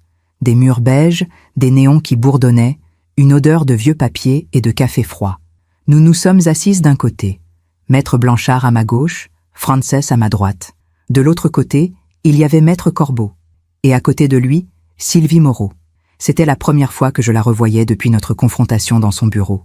Elle portait un tailleur bleu marine, sobre, élégant. Ses cheveux étaient attachés en chignon. Elle n'avait presque pas de maquillage. Elle avait l'air d'une victime. Et peut-être qu'elle l'était. Mais pas de la manière dont elle voulait le faire croire. Le juge est entré. Une femme d'une 60aine d'années, lunettes carrées, visage sévère. Affaire Descamps contre Moreau. Asseyez-vous. Nous nous sommes tous assis. Le juge a feuilleté le dossier. Madame Descamps, vous contestez le testament de votre défunt mari au motif de captation d'héritage. C'est bien cela? Oui, madame la juge. Et vous, mademoiselle Moreau, vous avez déposé une plainte pour harcèlement moral à l'encontre de madame Descamps. Sylvie a hoché la tête. Oui, madame la juge. Bien. Commençons par le testament. Maître Blanchard, exposez les faits. Maître Blanchard s'est levé. Il a présenté les preuves calmement, méthodiquement. Le carnet de Dimitri. Les relevés bancaires. Les 95 000 € versés en 2 ans. Le dernier virement de 30 000 €, 5 jours avant sa mort. Madame la juge, ces éléments démontrent un schéma clair de manipulation financière et émotionnelle. Monsieur Descamps était gravement malade. Il le savait. Et mademoiselle Moreau a profité de cette vulnérabilité pour obtenir des sommes importantes, puis finalement une part substantielle de l'héritage. Le juge a regardé Sylvie. « Mademoiselle Moreau, qu'avez-vous à répondre ?» Sylvie s'est levée. Sa voix tremblait légèrement. « Madame la juge, Dimitri et moi avons eu une relation pendant 8 ans, une vraie relation, basée sur l'amour, le respect, la confiance. Il m'a aidé financièrement parce qu'il le voulait. Jamais je ne lui ai rien demandé. Les relevés bancaires montrent pourtant des virements réguliers, parce qu'il voulait m'aider. Ma mère était malade. J'avais des difficultés financières. Il a été généreux. Et le testament? Je ne savais même pas qu'il existait. Quand Maître Corbeau m'a contacté après sa mort, j'ai été choquée. Le juge a regardé Maître Blanchard. « Avez-vous des preuves que mademoiselle Moreau a demandé ces sommes? Des courriers? Des messages ?»« Non, madame la juge. Mais le carnet de monsieur Descamps, le carnet reflète sa vision personnelle, pas nécessairement la réalité. » Mon cœur s'est serré. Le juge a fermé le dossier. « Madame Descamps, je comprends votre douleur. Mais en l'absence de preuves formelles de manipulation, je ne peux pas annuler ce testament. Votre mari était lucide, il a agi de son plein gré. Mais madame la juge, cependant, le juge a levé la main. Je vais ordonner une expertise psychologique posthume. Un expert analysera le carnet, les relevés, et déterminera si monsieur Descamps était sous emprise au moment de rédiger ce testament. Nous nous reverrons dans 3 mois. 3 mois. 3 mois de plus dans ce cauchemar. Après l'audience, Francis et moi sommes sortis du tribunal en silence. Dehors, il pleuvait. Une pluie fine, froide, qui s'infiltrait partout. « Maman, ne dis rien, ma chérie. Pas maintenant. » Nous avons marché jusqu'à un café. Nous nous sommes assises près de la fenêtre. Francis a commandé 2 thés. Nous n'avons pas parlé pendant longtemps. Puis, finalement, Francis a dit « Elle a menti. » Qui? Sylvie. Devant le juge. Elle a dit qu'elle n'avait rien demandé. Mais c'est faux. Comment tu le sais? Le carnet, maman. Papa a écrit noir sur blanc que Sylvie lui demandait de l'argent. Oui, mais le juge a raison. C'est sa version à lui, pas une preuve. Francis a serré les poings. Alors on fait quoi? On abandonne? Non, on attend l'expertise. Et si l'expert dit qu'il n'y avait pas d'emprise? Je n'ai pas répondu, parce que je ne voulais pas penser à cette possibilité. Cette nuit-là, je n'arrivais pas à dormir. Je repensais à tout. À Dimitri, à Sylvie, à ces 8 années de mensonges. Et surtout, je repensais à moi, à cette femme que j'avais été, aveugle, soumise, résignée. Le lendemain matin, j'ai pris une décision. J'ai appelé Maître Blanchard. « Pierre, je veux enquêter sur Sylvie Moreau. » « Enquêter? Comment? Je veux savoir qui elle est, vraiment. D'où elle vient, si elle a déjà fait ça avant. Ilona, ce n'est pas une bonne idée. Si elle l'apprend, elle pourra utiliser ça contre vous. Je m'en fiche, je veux la vérité. Toute la vérité. » Il y a eu un silence. « Bien, je vais engager un détective privé. » Le détective s'appelait Monsieur Garnier. Un homme d'une 50aine d'années, discret, efficace. Il m'a rencontré dans un café près de chez moi. « Madame Descamps, qu'est-ce que vous voulez savoir exactement ?»« Tout. Sa vie, son passé, ses relations. Si elle a déjà manipulé d'autres hommes pour de l'argent. » Il a hoché la tête. « Ça va prendre du temps. »« J'ai 3 mois. C'est suffisant ?»« Ça devrait. » 2 semaines plus tard, Monsieur Garnier m'a rappelé. « Madame Descamps, j'ai trouvé quelque chose. » Mon cœur s'est accéléré. « Quoi? Sylvie Moreau a été mariée il y a 15 ans? » « Mariée? Oui. Avec un homme de 20 ans, son aîné. Un chef d'entreprise. Ils ont divorcé au bout de 3 ans. Pourquoi? D'après les documents du divorce, elle a reçu une pension alimentaire importante et une partie de la maison. Elle a fait la même chose. On dirait, oui, il y a autre chose, Madame Descamps. Quoi? Sa mère, celle dont elle disait qu'elle était malade. Oui, elle est morte il y a 10 ans. Le silence. Vous êtes sûr? Certain. J'ai le certificat de décès. Sylvie avait menti. Sa mère n'était pas malade. Elle était morte depuis 10 ans. Les 15 000 € que Dimitri lui avait donnés pour aider sa mère, c'était un mensonge. Tout était un mensonge. J'ai appelé Frances immédiatement. « Frances, on la tient. »« Quoi? Qu'est-ce que tu as trouvé? Je lui ai tout raconté. Le mariage, le divorce, la mère morte. Mon Dieu, maman, elle est une escroc. Oui, et maintenant, on a les preuves. Nous avons rapporté ces informations à Maître Blanchard. Il a souri. Pour la première fois depuis le début de cette affaire. C'est excellent, vraiment excellent. Qu'est-ce qu'on fait? On présente tout ça à l'expert et au juge. Cela démontre un schéma récurrent de manipulation financière. Mais le lendemain, j'ai reçu un appel de Maître Corbeau. Madame Descamps, ma cliente souhaite vous rencontrer. En privé. Je vous ai déjà dit que, s'il vous plaît, écoutez-la. Elle a quelque chose à vous dire. Quelque chose d'important. J'ai hésité. Quoi? Elle vous le dira elle-même. J'ai accepté. Contre l'avis de Francis, contre l'avis de Maître Blanchard. Mais j'avais besoin de la voir, de l'entendre, de comprendre. Nous nous sommes retrouvés dans un petit café discret, loin du tribunal, loin des avocats. Sylvie était déjà là quand je suis arrivée. Elle avait l'air fatiguée, vieillie. Madame Descamps, merci d'être venue. Je me suis assise en face d'elle. Qu'est-ce que vous voulez? Vous parlez. Vraiment. Sans avocat. Sans mensonge. Vous mentez depuis le début. Elle a baissé les yeux. Je sais. Votre mère n'était pas malade. Elle a tressailli. Comment? Peu importe. Elle est morte il y a 10 ans. Dimitri vous a donné 15 000 € pour rien. Sylvie a fermé les yeux. Oui. Pourquoi? Parce que j'avais besoin d'argent. Et que Dimitri, il voulait m'aider. Vous l'avez manipulé. Oui. J'ai été surprise par sa franchise soudaine. Pourquoi vous me dites ça maintenant? Elle a levé les yeux vers moi. Ils étaient rouges. Parce que je suis fatiguée. Fatiguée de mentir. Fatiguée de me battre. Fatiguée de tout ça. Alors, abandonner. Renoncer au testament. Je ne peux pas. Pourquoi? Parce que c'est tout ce qui me reste de lui. Elle a sorti un mouchoir. Elle s'est essuyé les yeux. Madame Descamps, je sais ce que vous pensez de moi. Que je suis une voleuse. Une profiteuse. Une femme sans honneur. Oh, c'est exact. Peut-être. Mais j'ai aimé Dimitri. Vraiment. Alors pourquoi vous lui avez menti? Parce que l'amour ne suffit pas toujours à payer les factures. Nous sommes restés silencieuses un moment. Puis j'ai dit, vous ne garderez pas cet argent. Je sais. Alors pourquoi continuer à vous battre? Elle a souri tristement. Par fierté peut-être. Ou par désespoir. Je ne sais plus. Je me suis levée. Au revoir, mademoiselle Moreau. Madame Descamps. Oui, je suis désolée. Pour tout. Moi aussi. Et je suis partie. Pendant que je raconte tout cela, je me demande d'où vous m'écoutez. Écrivez le nom de votre ville en commentaire.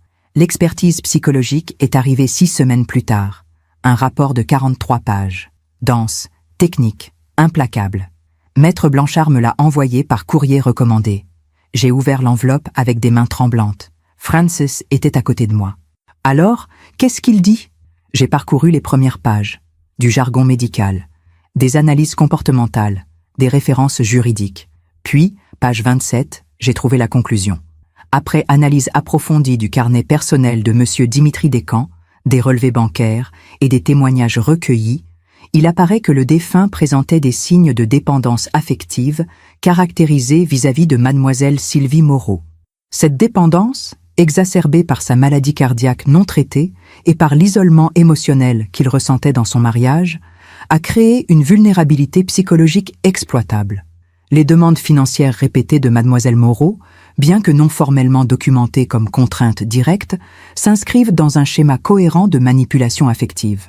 Cependant, il n'existe pas de preuves suffisantes pour conclure à une captation d'héritage au sens strict du Code civil. Monsieur Descamps était lucide et capable de discernement au moment de la rédaction du testament contesté. J'ai laissé tomber le rapport. Frances l'a ramassé. Elle a lu la conclusion. Ils disent que papa était manipulé, mais que ce n'est pas suffisant pour annuler le testament? C'est exactement ça. Mais c'est absurde. C'est la loi. Frances s'est levée. Elle a commencé à marcher dans le salon, nerveuse, furieuse. Donc elle gagne? Après tout ce qu'on a découvert? Après tous les mensonges? Elle gagne quand même? Pas encore. Quoi? Le rapport dit aussi autre chose. J'ai repris le document. Page 32. Écoute. Il est recommandé au tribunal de considérer une réduction de la part léguée à mademoiselle Moreau, compte tenu des circonstances moralement contestables ayant entouré la relation. Frances a froncé les sourcils. Une réduction? Ça veut dire quoi? Ça veut dire qu'au lieu de 40%, elle pourrait n'obtenir que 20%, ou 15, ou 10. Mais elle obtiendrait quand même quelque chose. Oui. Frances s'est rassise. Elle avait l'air dévastée. Maman, est-ce qu'on a perdu? J'ai regardé ma fille. Cette femme forte, intelligente, courageuse, qui s'était battue à mes côtés pendant des mois. Et pour la première fois depuis longtemps, j'ai senti quelque chose en moi se briser. Je ne sais pas, ma chérie. Je ne sais plus. L'audience finale a eu lieu 3 semaines plus tard. Mars. Un matin gris et froid. La même salle d'audience, la même juge, les mêmes avocats. Mais quelque chose avait changé. Dans le regard de Sylvie, dans ma propre posture. Nous étions toutes les deux épuisées. La juge a lu l'expertise à voix haute, puis elle a levé les yeux. Mademoiselle Moreau, Madame Descamps, j'ai étudié ce dossier avec attention. Silence. La loi est claire. Le testament de Monsieur Descamps est valide sur le plan formel. Cependant, les circonstances morales sont, elles, profondément troublantes. Sylvie a baissé la tête. Mademoiselle Moreau, vous avez menti à Monsieur Descamps concernant la santé de votre mère. Vous avez reçu des sommes importantes sous de faux prétextes. Vous avez profité de sa vulnérabilité émotionnelle. Madame la juge, je n'ai pas terminé. La juge a refermé le dossier. Après délibération, je réduis la part qui vous est léguée de 40% à 10% des biens de Monsieur Descamps. Le reste reviendra à sa fille, Mademoiselle Frances Descamps. 10%. Frances m'a serré la main. Sylvie, de l'autre côté, est restée immobile. De plus, continua la juge, vous devrez restituer les sommes obtenues frauduleusement, soit les 15 000 € versés sous prétexte de soins médicaux pour votre mère. Maître Corbeau s'est levé. Madame la juge, ma cliente conteste. Maître, la décision est prise. Vous pouvez faire appel si vous le souhaitez, mais je doute que cela change quoi que ce soit. L'audience s'est terminée. Nous sommes sortis du tribunal en silence. Dehors, il pleuvait encore. Toujours. Frances m'a regardé. On a gagné. Oui. Pourquoi tu n'as pas l'air heureuse? Parce que même en gagnant, on a tout perdu. Ce soir-là, Frances est repartie à Lyon. Elle devait retrouver sa famille, ses enfants, sa vie. Avant de partir, elle m'a serré fort dans ses bras. « Maman, je suis fière de toi. Tu t'es battue. Nous nous sommes battus. Oui, ensemble. » Elle a hésité. « Est-ce que ça va aller? » « Oui, ma chérie. »« Tu en es sûre? » ?»« Non, mais ça ira quand même. » Après son départ, je suis restée seule dans l'appartement. Cet appartement qui avait été notre maison pendant 45 ans. J'ai marché dans les pièces. La cuisine où je préparais nos repas, le salon où nous regardions la télévision, la chambre où nous dormions.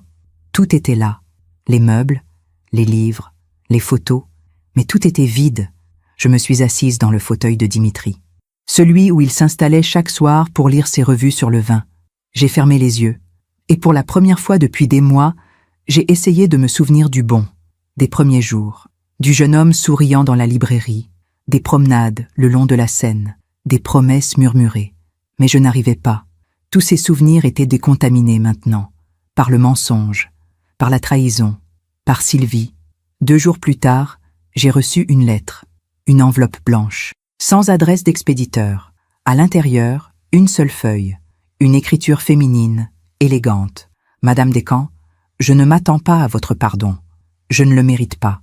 Je voulais simplement vous dire que vous aviez raison. Surtout, j'ai manipulé Dimitri. J'ai profité de lui. J'ai menti.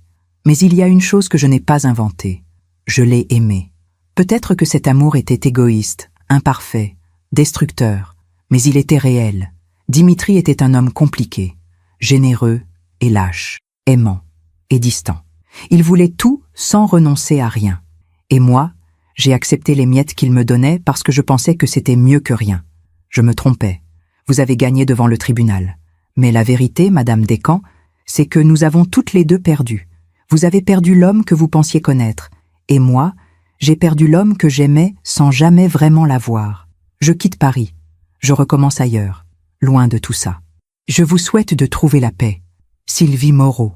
J'ai relu la lettre 3 fois. Puis je l'ai pliée soigneusement et je l'ai rangée dans le tiroir de ma table de nuit, à côté du carnet de Dimitri. 2 versions d'une même histoire, 2 mensonges différents. Cette nuit-là, j'ai fait quelque chose que je n'avais pas fait depuis des mois. J'ai ouvert l'armoire de Dimitri. Ses costumes étaient toujours là, suspendus, nets, comme s'il allait revenir les chercher. J'ai passé ma main sur les tissus, puis j'ai commencé à les retirer, un par un. Je les ai pliés, mis dans des cartons, ses chemises, ses cravates, ses chaussures, tout. Au fond de l'armoire, j'ai trouvé une petite boîte en velours. Je l'ai ouverte. À l'intérieur, il y avait la montre. La vieille montre de poche en or de son grand-père. Celle qui devait revenir à Francis. Celle qui symbolisait la fidélité. Je l'ai prise dans ma main. Elle était lourde, froide. Le mécanisme fonctionnait encore. Tic-tac, tic-tac. Le temps qui passe, le temps qui ne revient jamais. J'ai mis la montre dans mon sac. Demain, j'irai à Lyon. Je la donnerai à Francis, comme Dimitri l'avait promis. Parce que malgré tout, malgré les mensonges, malgré la trahison, Francis était innocente, et elle méritait ce qui lui revenait. Je suis arrivée à Lyon un jeudi matin. Francis m'attendait à la gare. Quand elle m'a vu descendre du train, elle a couru vers moi. « Maman !» Elle m'a serrée dans ses bras comme si elle ne m'avait pas vue depuis des années. « Tu m'as manqué. Toi aussi, ma chérie. » Nous avons roulé jusqu'à sa maison en silence. Un silence confortable, complice. Francis habitait dans un quartier calme, avec des arbres et des jardins. Une jolie maison en pierre avec des volets bleus. Quand nous sommes entrés, les enfants ont crié. « Mamie !» Léa et Thomas, 7 et 9 ans, mes petits-enfants. Ils se sont jetés sur moi. J'ai ri. Pour la première fois depuis si longtemps. Ce soir-là, après le dîner, après que les enfants soient couchés, Frances et moi nous sommes assises dans le jardin. Le ciel était clair. On voyait les étoiles. « Maman, tu as l'air différente. » « Différente comment ? » « Plus légère. Comme si tu avais déposé un poids. » J'ai souri. C'est exactement ça. J'ai sorti la petite boîte en velours de mon sac. « Francis, j'ai quelque chose pour toi. » Elle a ouvert la boîte. Quand elle a vu la montre, ses yeux se sont remplis de larmes. La montre de papa, de son grand-père, celle qu'il voulait te donner. Elle a pris la montre délicatement. Elle l'a tournée dans ses mains. « Maman, je ne sais pas si je peux l'accepter. Après tout ce qu'il a fait, Francis, écoute-moi. Je lui ai pris la main. Cette montre ne représente plus ton père. Elle représente ta famille, ton arrière-arrière-grand-père qui l'a porté pendant la guerre. Ton arrière-grand-père qui l'a gardé toute sa vie. C'est ton histoire, pas celle de Dimitri. » Francis a hoché la tête lentement. « Tu as raison. Un jour, tu la donneras à Thomas ou à Léa, et tu leur raconteras d'où elle vient. Mais tu ne leur raconteras pas les mensonges. Tu leur raconteras la vérité. » Quelle vérité ? Que les familles sont imparfaites, que les gens font des erreurs, mais que l'amour, le vrai, survit à tout. Francis a fermé les yeux. Une larme a coulé sur sa joue. « Maman, est-ce que tu vas me pardonner ?»« Te pardonner quoi ? De ne pas avoir vu, de ne pas avoir compris que papa te faisait souffrir. »« Francis, j'aurais dû remarquer, j'aurais dû poser des questions, j'aurais dû... » Stop. J'ai essuyé sa larme avec mon pouce. « Tu n'as rien à te reprocher. Tu étais une fille aimante. C'est tout ce que tu devais être. Le reste, c'était entre ton père et moi. Mais, pas de mais, tu n'es pas responsable des choix de ton père, et je ne veux pas que tu portes cette culpabilité. » Nous sommes restés là, dans le jardin, sous les étoiles. Francis a remis la montre dans la boîte. « Merci maman, pour tout, pour t'être battue, pour avoir eu le courage que je n'aurais jamais eu. Tu te trompes, tu as été courageuse, tu m'as soutenue, tu as fouillé avec moi, tu as affronté la vérité, parce que tu m'as montré comment. » Le lendemain, Francis est parti travailler. Les enfants étaient à l'école. Je suis restée seule dans la maison. J'ai marché dans les pièces, regardé les photos accrochées au mur. Francis enfant, Francis étudiante, Francis mariée, Francis mère. Toute une vie que j'avais vue se construire. Et moi, qu'avais-je construit? Je me suis assise à la table de la cuisine. J'ai sorti mon téléphone. J'ai ouvert mes contacts. Et j'ai fait quelque chose que je n'avais jamais fait. J'ai supprimé le numéro de Dimitri. C'était un geste simple, banal, mais il signifiait tout. Pendant 45 ans, ce numéro avait été dans mon téléphone. Pendant 45 ans, je l'avais appelé, il m'avait appelé. « Tu rentres ce soir ? Ne m'attends pas. Je t'aime. Moi aussi. » Tant de conversations, tant de mots. Combien étaient en vrai? Combien étaient faux? Je ne le saurais jamais. En supprimant ce numéro, j'ai senti quelque chose se desserrer dans ma poitrine. Comme si j'enlevais enfin un poids invisible. Dimitri était mort. Mais maintenant, vraiment, il disparaissait. L'après-midi, j'ai reçu un appel de Maître Blanchard. Ilona, j'ai une nouvelle. Bonne ou mauvaise? Bonne, je pense. Sylvie Moreau a renoncé à faire appel. J'ai fermé les yeux. Elle accepte les 10%? Oui, et elle a déjà remboursé les 15 000 €. Quand? Ce matin. Virement bancaire. Tout est réglé. C'était fini. Vraiment fini. Pierre, merci. Pour tout. C'est moi qui vous remercie, Ilona. Vous m'avez rappelé pourquoi j'ai choisi ce métier. Pourquoi? Parce que parfois, la justice existe vraiment. J'ai raccroché. Je suis sortie dans le jardin. Le soleil brillait. Les oiseaux chantaient. Et pour la première fois depuis la mort de Dimitri, j'ai senti quelque chose d'étrange. De la paix. Pas du bonheur, non. Pas de la joie. Mais de la paix. Ce soir-là, Frances m'a demandé « Maman, qu'est-ce que tu vas faire maintenant ?»« Comment ça? Avec ta vie, avec l'appartement, avec tout. » J'ai réfléchi. Je ne sais pas encore. Tu veux rester à Paris? Je ne pense pas. Cet appartement, il est rempli de fantômes. Tu pourrais venir vivre ici, avec nous. J'ai souri. C'est gentil, ma chérie. Mais j'ai besoin de construire quelque chose pour moi.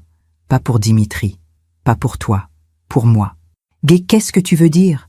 Je veux dire que pendant 45 ans, j'ai vécu pour lui, pour notre couple, pour notre famille. Maintenant, j'ai 70 ans, et je ne sais même plus qui je suis. Francis a hoché la tête. Alors, trouve-toi, maman. Je suis rentrée à Paris 3 jours plus tard. L'appartement était exactement comme je l'avais laissé, mais il me semblait différent, plus petit, plus sombre, étouffant. J'ai pris une décision. J'ai appelé une agence immobilière. Je veux vendre mon appartement. Bien, madame. Quand souhaitez-vous commencer les visites? Le plus vite possible. En 1 mois, l'appartement était vendu. À un jeune couple, avec un bébé. Ils étaient heureux, amoureux, pleins d'espoir. Exactement comme Dimitri et moi l'avions été, il y a si longtemps. Je leur ai souhaité bonne chance. Et j'ai emménagé dans un petit studio près du jardin des plantes. 2 pièces, lumineuses, simples, vides de souvenirs. J'ai donné presque tous les meubles. J'ai gardé mes livres, mes photos de Frances et des enfants, et le carnet de Dimitri. Pas pour le relire, mais pour me rappeler que les mensonges finissent toujours par éclater. Me rappeler que la vérité fait mal, mais qu'elle libère aussi. Un matin, j'ai reçu une lettre. De Sylvie. Une dernière. Madame Descamps, je suis à Marseille maintenant, loin de Paris, loin de tout. J'ai trouvé un travail modeste. Je recommence. Je voulais vous dire que vous aviez raison. Je ne méritais pas cet argent. Je ne méritais pas Dimitri. Mais surtout, je voulais vous remercier. Vous m'avez obligé à me regarder en face, à voir ce que j'étais devenue. Une femme qui prenait sans donner, qui mentait sans réfléchir, qui vivait dans l'ombre d'un homme marié. Je ne veux plus être cette femme. Je ne sais pas si je réussirai, mais j'essaie. Je vous souhaite tout le bonheur du monde. Vous le méritez infiniment plus que moi. Sylvie. J'ai plié la lettre. Je l'ai mise avec l'autre. Et j'ai fermé le tiroir.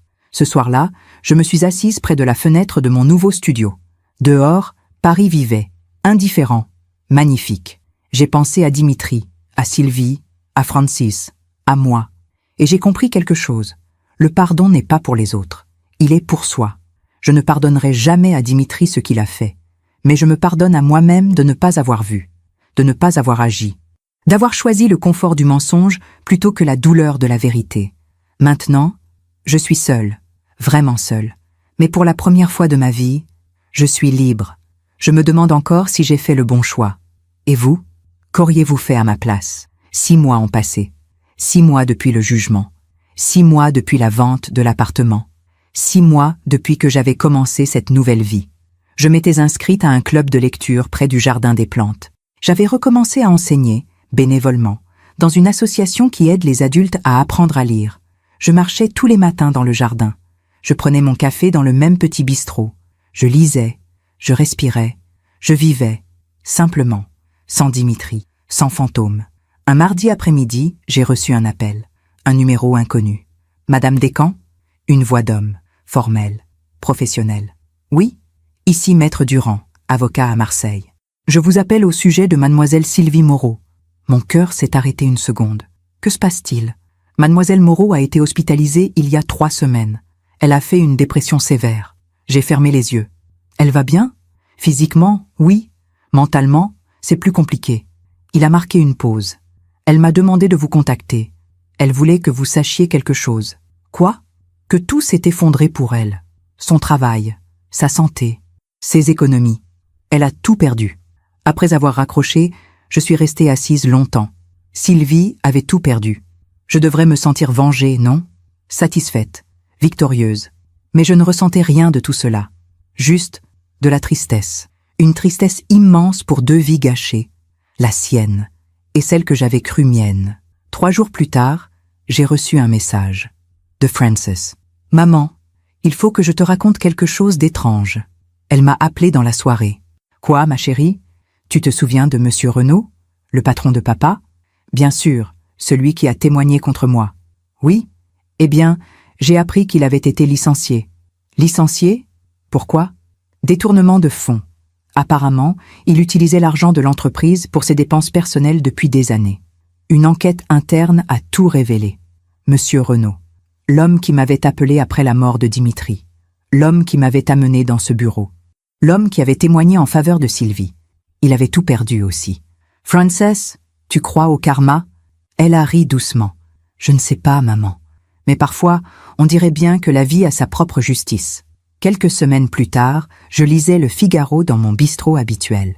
En tournant les pages, je suis tombée sur un petit article en bas de page. Scandale dans le monde du vin. Une ancienne secrétaire accusée de chantage. Marseille. Sylvie Moreau, 48 ans, ancienne employée d'une entreprise parisienne d'importation de vin, a été mise en examen pour tentative de chantage envers son ancien employeur. Selon les sources judiciaires, Madame Moreau aurait menacé de révéler des informations confidentielles sur l'entreprise si celle-ci ne lui versait pas une indemnité substantielle. L'affaire est en cours d'instruction. J'ai reposé le journal. Sylvie avait recommencé. Encore. Elle n'avait rien appris, rien compris. Elle continuait à manipuler, à mentir, à prendre. Mais cette fois, elle avait été prise. Et elle paierait. Ce soir-là, j'ai appelé Maître Blanchard. « Pierre, vous avez vu l'article ?»« Oui, je l'ai vu. Qu'est-ce que ça veut dire pour nous ? Pour vous ? Rien. L'affaire est close. Mais pour elle, si elle est condamnée, elle devra peut-être rembourser les 10% qu'elle a reçus. Comment ça ? Parce qu'une condamnation pour chantage prouverait un schéma récurrent de manipulation. Le tribunal pourrait rouvrir le dossier et annuler complètement le legs. 2 mois plus tard, Sylvie a été condamnée. 6 mois de prison avec sursis, une amende de 30 000 € et obligation de restituer les 10% hérités de Dimitri. Frances m'a appelé immédiatement. « Maman, tu as vu? Elle doit tout rembourser ?»« Oui, on a gagné. Complètement. »« Oui. » Il y a eu un silence. « Maman, pourquoi tu n'as pas l'air heureuse? Comment lui expliquer? Comment lui dire que la justice, même quand elle triomphe, ne répare rien? Que l'argent récupéré ne ramènerait pas les années perdues? Que Sylvie détruite ne ressusciterait pas le Dimitri que j'avais cru connaître? Frances, ma chérie, je suis soulagée, mais pas heureuse, parce que tout cela n'aurait jamais dû arriver. Je sais, maman, Sylvie a payé, Monsieur Renaud a payé. Mais moi aussi j'ai payé. Nous avons toutes payé. 1 mois plus tard, j'ai reçu une dernière lettre, de Sylvie, écrite depuis la prison, pendant sa courte détention avant le sursis. Madame Descamps, vous aviez raison. Surtout, je suis une menteuse. Une manipulatrice, une femme sans honneur. J'ai détruit ma propre vie en essayant de voler celle des autres. Dimitri, vous, Frances, et maintenant, moi-même. Je suis seule, sans argent, sans travail, sans avenir. Et vous savez quoi? Je le mérite. Pendant des années, j'ai cru que je pouvais prendre ce que je voulais sans conséquence, que je pouvais mentir, manipuler, utiliser les autres. Mais la vie finit toujours par rendre ce qu'on lui donne. J'ai donné du mensonge. Elle m'a rendu la solitude. J'ai donné de la manipulation. Elle m'a rendu le mépris. J'ai donné de la trahison. Elle m'a rendu l'abandon. Vous m'aviez dit que je ne garderais pas cet argent. Vous aviez raison. Vous m'aviez dit que je paierais. Vous aviez raison. La seule chose que vous ne saviez pas, c'est que la vraie punition n'est pas la prison. C'est le miroir. Chaque matin, je me réveille et je vois ce que je suis devenue. Et c'est insupportable. Je ne vous demande pas de me pardonner. Je vous demande juste de savoir que vous avez eu raison de vous battre. Et que moi, j'ai eu tort. Surtout, Sylvie. J'ai plié la lettre lentement. Je l'ai regardée longtemps. Puis, Je l'ai déchiré, en petits morceaux, et je les ai jetés, parce que cette histoire n'était plus la mienne. Sylvie était en train de payer le prix de ses choix. Monsieur Renaud aussi. Et Dimitri, même mort, payait aussi. Son nom était devenu synonyme de mensonge dans notre famille. Frances ne parlait plus jamais de lui devant ses enfants. Sa mémoire s'effaçait doucement, comme une photo exposée trop longtemps au soleil. Mais moi, j'avais choisi de vivre, pas de me venger, pas de haïr, pas de ressasser. Juste de vivre. Un soir, je suis allée dîner chez Francis. Les enfants ont couru vers moi. « Mamie, mamie !» Nous avons mangé tous ensemble, ri, raconté des histoires. À un moment, Thomas, mon petit-fils de 9 ans, m'a demandé « Mamie, pourquoi tu n'as pas de photo de papy à la maison ?» Frances a pâli. Elle allait intervenir, mais je l'ai arrêtée d'un geste. Parce que mon chéri, j'ai décidé de garder les souvenirs heureux dans mon cœur, pas sur les murs. « Mais tu l'aimais, papy ?» J'ai souri. « Oui, je l'ai aimé, beaucoup. Mais parfois, aimer quelqu'un ne suffit pas. Pourquoi? Parce que l'amour doit être vrai, des deux côtés, sinon ce n'est qu'une illusion. » Thomas a hoché la tête, même s'il ne comprenait pas vraiment. Un jour, il comprendrait. En rentrant chez moi ce soir-là, j'ai traversé le jardin des plantes. Il faisait nuit. Les lumières de la ville scintillaient au loin. Je me suis arrêtée près d'un banc. J'ai regardé le ciel étoilé. Et j'ai pensé à cette phrase que j'avais lue quelque part, il y a longtemps. La vie finit toujours par rendre ce qu'on lui donne. Dimitri avait donné du mensonge. La vie lui avait rendu l'oubli. Sylvie avait donné de la manipulation. La vie lui avait rendu la solitude. Monsieur Renaud avait donné de la malhonnêteté. La vie lui avait rendu la ruine. Et moi, qu'avais-je donné? J'avais donné de l'aveuglement, de la soumission, du silence. Et la vie m'avait rendu, quoi? La douleur d'abord, le choc de la vérité, la honte d'avoir été trompée. Mais ensuite, elle m'avait rendu la lucidité, la force, la liberté. Je me suis assise sur le banc. J'ai fermé les yeux. Et pour la première fois depuis la mort de Dimitri, j'ai senti quelque chose d'étrange, de la gratitude. Pas de la gratitude pour ce qu'il avait fait, mais de la gratitude pour ce que j'étais devenue. Une femme qui s'était battue, une femme qui avait refusé de se soumettre. Une femme qui avait choisi la vérité, même quand elle faisait mal. Dimitri m'avait trahi, mais en me trahissant, il m'avait aussi libérée.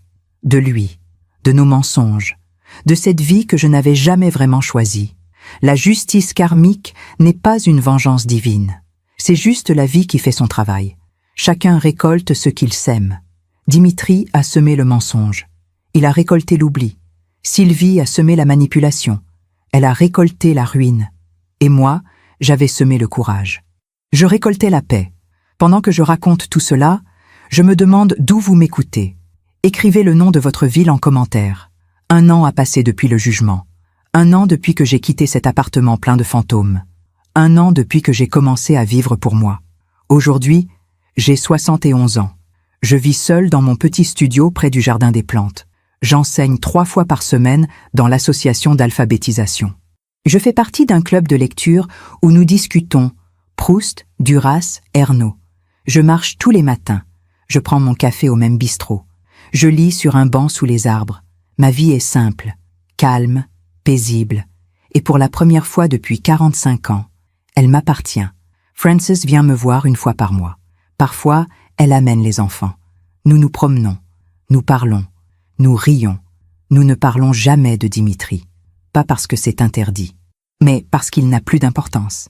Il est devenu ce qu'il aurait toujours dû être, un souvenir parmi d'autres, ni héros, ni monstre, juste un homme, imparfait, lâche, ordinaire. Il y a quelques semaines, Frances m'a dit quelque chose d'étrange. « Maman, je crois que cette histoire m'a appris quelque chose. » « Quoi donc ? » « Que je ne veux jamais devenir comme papa. » J'ai souri. « Tu ne le deviendras pas. » « Comment tu peux en être si sûr ? Parce que toi, tu as vu ce que le mensonge fait. Tu as vu la douleur qu'il cause. Et tu as choisi la vérité. » Elle m'a serré dans ses bras. « Merci, maman. Pour tout. Pourquoi ? Pour m'avoir montré qu'on peut survivre à l'impensable.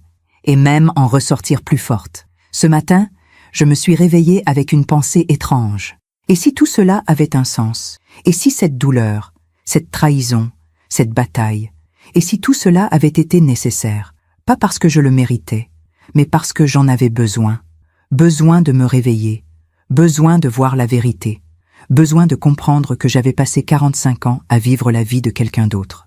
Dimitri ne m'a pas brisé, il m'a révélé. En me trahissant, il m'a forcé à ouvrir les yeux, à arrêter de me soumettre, à arrêter d'accepter les miettes, à exiger ce que je méritais, le respect, la vérité, la dignité. Aujourd'hui, je suis assise dans mon petit studio. Devant moi, il y a une tasse de thé fumant, un livre ouvert, la lumière douce du matin, et je me sens complète, pas heureuse au sens où on l'entend d'habitude, mais en paix, profondément, totalement, en paix. Je repense à toutes ces femmes, celles qui se taisent, qui acceptent, qui regardent ailleurs, celles qui savent, mais qui préfèrent ne pas savoir, celles qui se soumettent parce qu'elles ont peur de perdre. Je veux leur dire quelque chose. Je veux leur dire, vous ne perdez rien en choisissant la vérité. Vous gagnez tout, votre dignité, votre liberté, votre vie. Oui, la vérité fait mal. Oui, elle détruit parfois ce qu'on croyait solide. Mais elle construit aussi. Elle construit la femme que vous étiez censée être, la femme que vous n'avez jamais eu le courage d'être. Moi, j'ai été Ilona la soumise pendant 45 ans. Ilona qui attendait, qui se taisait, qui acceptait. Aujourd'hui, je suis Ilona la libre, celle qui a choisi de se battre, celle qui a refusé le silence, celle qui a exigé justice. Et vous savez quoi? Je ne regrette rien. Pas la bataille juridique, pas la douleur, pas même la découverte de la vérité.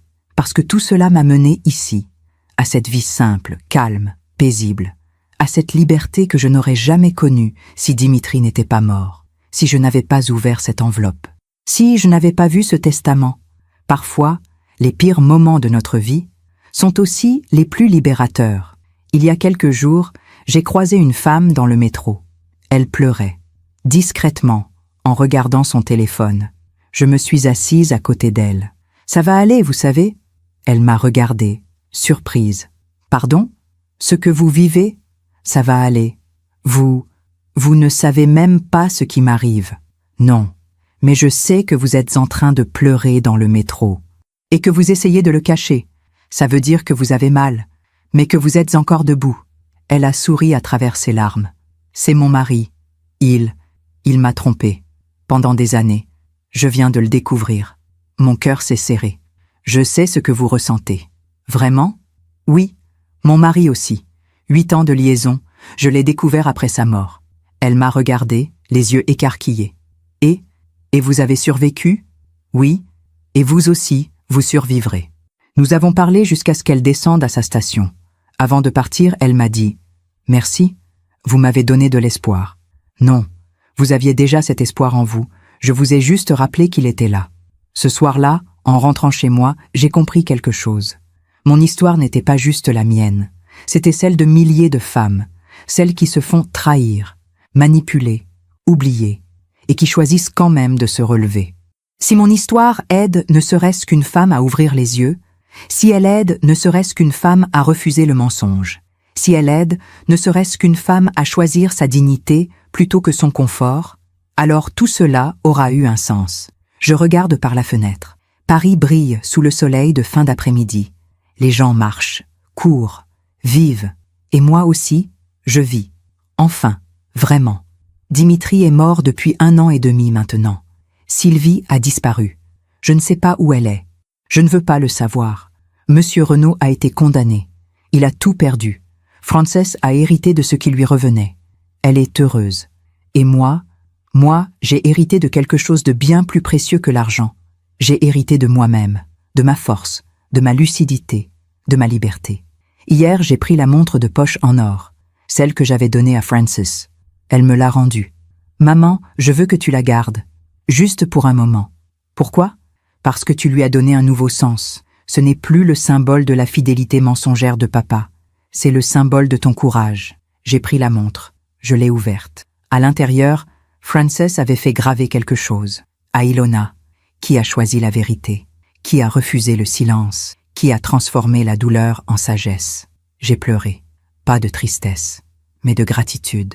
Pour ma fille, pour ma vie, pour cette femme que j'étais devenue. Aujourd'hui, je pose cette montre sur ma table de nuit. Chaque soir, avant de dormir, je la regarde et je me rappelle.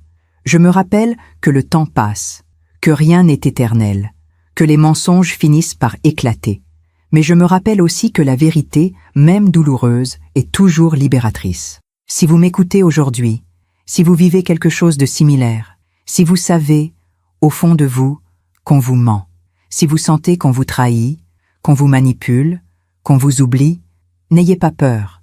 N'ayez pas peur de chercher la vérité. N'ayez pas peur de vous battre. N'ayez pas peur de perdre ce qui, de toute façon, n'était qu'une illusion. Parce que de l'autre côté de cette douleur, il y a vous, la vraie vous, celle que vous étiez censé être, libre, digne, debout. Je m'appelle Ilona Descamps. J'ai 71 ans. J'ai été trompée pendant 8 ans par l'homme que j'aimais. J'ai découvert sa trahison après sa mort. Je me suis battue. J'ai gagné. J'ai perdu. J'ai survécu. Et aujourd'hui, je vis. Et si j'ai un conseil à vous donner, c'est celui-ci. Ne laissez personne voler votre vie. Ni votre mari, ni votre famille, ni vos peurs. Votre vie vous appartient. Alors vivez-la, pleinement, dignement, librement. Parce que la vie finit toujours par rendre ce qu'on lui donne. Et si vous donnez du courage, elle vous rendra la paix. Merci de m'avoir écouté jusqu'au bout. Si cette histoire a touché votre cœur, abonnez-vous et activez la cloche pour entendre d'autres femmes qui ont transformé la douleur en sagesse. Chaque jour, une femme, une leçon de vie. Partagez cette histoire avec quelqu'un que vous aimez. Parfois, une histoire change toute une journée. Que Dieu vous bénisse et à très bientôt.